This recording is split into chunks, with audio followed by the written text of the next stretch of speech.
Hello bachcho, let's see this question. So the question over here says choose the correctly matched pair. Option A, inner surface of bronchioles paired with squamous epithelium. Option B, inner lining of salivary ducts, ciliated epithelium. Option C, moist surface of buccal cavity, glandular epithelium. And option D, tubular parts of nephrons, cuboidal epithelium.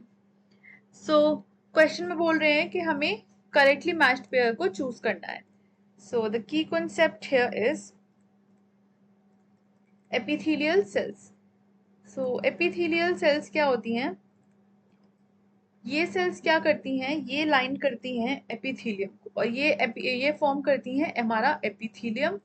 And epithelium जो होता है it lines different organs and tissues.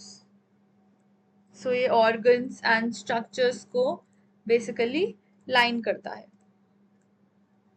Different types of हमारे पास epithelium होती हैं. So it could be squamous epithelium. Another example is cuboidal epithelium. After cuboidal epithelium, we have columnar epithelium, ciliated epithelium, and glandular and transitional epithelium. So these are the types of epithelium we have. Different options देख लेते हैं. Option number A हमें given है, which is inner surface of bronchioles. So inner surface of bronchioles जो है इसकी pairing करी हुई है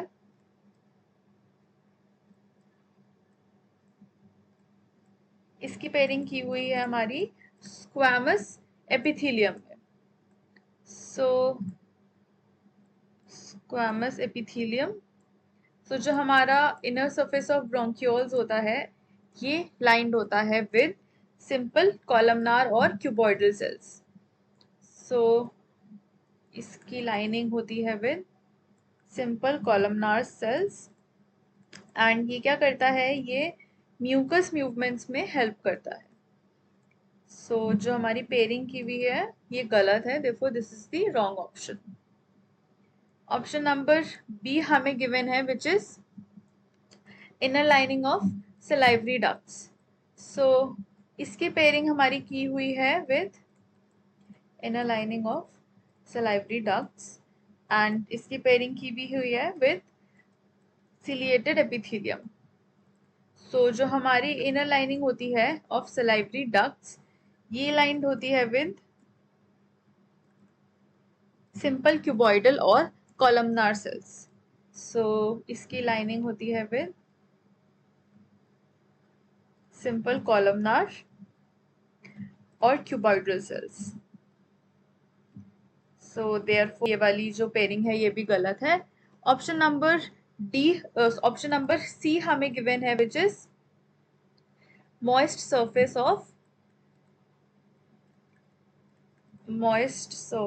of buccal cavity.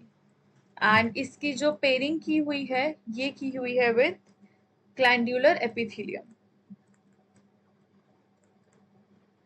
सो जो हमारी बकल कैविटी होती है ये लाइंड होती है with stratified squamous epithelium. And stratified squamous epithelium basically ये क्या होता है?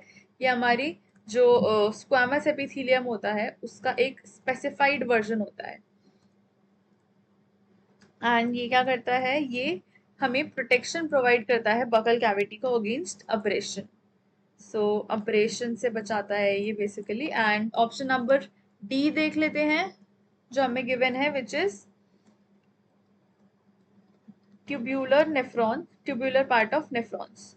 सो ट्यूब्यूलर पार्ट पूछा है नेफ्रॉन्स का एंड इसकी जो पेयरिंग है उसकी पेयरिंग की गई है with cuboidal epithelium. So cuboidal epithelium. So therefore this is the correct pairing because जो हमारा नेफ्रॉन की लाइनिंग होती है, ट्यूबुलर पार्ट होता है नेफ्रॉन्स का, वो क्यूबॉइडल सेल से ही, क्यूबॉइडल एपिथीलियम से ही लाइंड होता है. And it plays important role in absorption and secretion. So ये वहाँ पर एक इम्पॉर्टेंट रोल प्ले करती है in absorption and secretion. So therefore, the correct answer for this question is option number D, which is tubular parts of nephron, cuboidal epithelium. Hope you understood it well. Best of luck.